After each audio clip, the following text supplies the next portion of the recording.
Hi, my name's Steve. I'm the owner of a small bike shop in Cornwall called Cranked Bikes. We're a SCOTT dealer, and this is my 2019 SCOTT Ransom 930. And it's a very short video showing you what I've done ahead of this year's Megavalance. I've never been before, no experience of it, and I don't know what to expect. But I have been talking to good friends and customers, even reps in the industry that have done it before. They've given me some good advice as to what I should do for planning. I've taken their advice. So we will see at the end if it worked out or not. But the bike is basically standard. It's the aluminium framed version. It's got the X-Fusion air shock on there with twin lock. That's left untouched. I found it fantastic. It's got the original Yari fork on, but what I have done is I have upgraded the damper to RC2 to give me high speed and low speed compression damping, and that has been a revelation, fantastic. And when I wore the headset out a few months ago, I did upgrade that to the Hope as well. So the bike is mainly stock. The brakes certainly are, I've not touched them. I did fancy some Code RSCs, but the budget just didn't run to it. So I've upgraded the rear, or uprated the rear rather, to a 203 rotor. Obviously new pads and new fluid for Mega. I'm also going to take spare pads and a bleed kit to service them after a couple of days riding ahead of the quali over there. The wheels aren't standard. Actually a set I built myself a year or two ago possibly. They're Hope hubs, Pro 4 hubs with race face rims. They're lovely and true and round, and hopefully they'll remain that way because I've put some tyre inserts in. I spent a bit of time looking around because there's some really budget friendly swimming pool noodles out there. Nuke Proof do a pretty tasty looking set, but I actually went for Cushcore in the end. Ross Hancock's running them and he's had no issues whatsoever with his wheels. You know, they're true, there's no dings. But also they do promote that it's a faster, smoother ride, guaranteeing more traction, especially in the corners. You know, it supports that side of that sidewall. So hopefully that will protect the rims and actually give me a little bit more as well, besides that. So really fingers crossed on the Cushcores. The bits you grip onto, I am a clipless rider normally, but I do have a few ankle issues and my feet go numb after long periods. So these descents are very long. So I've actually been riding recently with DMR Volts. So I've switched to flats.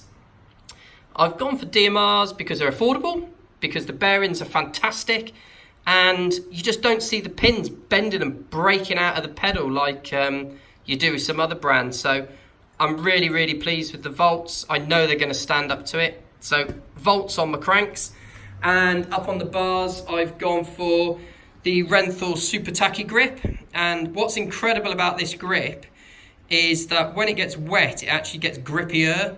The compound, in fact, it's a bit freaky when you got a wet hand, just how sticky it becomes. And it just means I don't have to hold on tight, you know, like that vice-like grip, because I do suffer a little bit with arm pump. Well, not a little bit, I suffer terribly. So I've got Super Tackies on here. I run the same grip on my motorbike actually. So that's the grippy bits. Parts wise and hydration wise, I'll be carrying a 650ml bottle on the bike, as well as my Usui hydration pack. So this will have my idea is to put electrolytes in the bottle and just water in my hydration pack. It all sounds a bit racy and it'll probably all go out the window when I'm there, but you've got to have a plan, right? Here I have my MTB strap-on strap, handmade in Cornwall by Sam, and they're fantastic.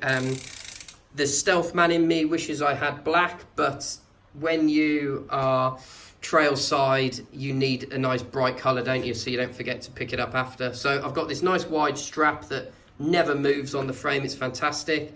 Inside the polythene bag, there is a tyre lever, a spare inner tube. I've got a tubeless repair kit, the rubber slugs, if you like. I've got a couple of those in there with the prong to force them in. And I also carry some self-adhesive inner tube patches. They double up great for blisters on a long ride. And also I've used them in the past when a friend of mine sliced his sidewall. We just stuck one on the outside. and it sealed that up. So that's what I'm carrying with me there. In the hydration pack, I'll have a multi-tool, my spare glasses in case I lose a contact lens, and an inhaler and my mobile phone. On this bike, I've got the Syncross bottle cage, side loader, really good bottle retention. But the best bit is it has a pump attached, and I have released the clips ready for my one-handed video. But it also has this tool caddy. So in here, and I'll use my baby finger to point it, this one here is a chain breaker tool. There's a few extra sockets in there. There's also a spoke wrench if you need it. But it also carries a spare Eagle chain link for me. Hopefully I won't need it, but it's there if I do. And on the side of my thumb, now pointed with my finger, there's a multi-tool. So I've got one in my hydration pack, and I've also got this one as well. And this has got Allen keys, Torx keys, flathead screwdrivers, and a crosshead screwdriver in it. Everything for nipping up bolts on a Scott. High flow pump as well. So that really is the bike. It's pretty standard, bar a few little bits. We'll see how it goes. I'm really hoping it holds together well. And if you've got any comments, pop them below. And I'll do another video when I get back to see if the bike got destroyed or whether it survived. Thanks for watching. Have a great summer.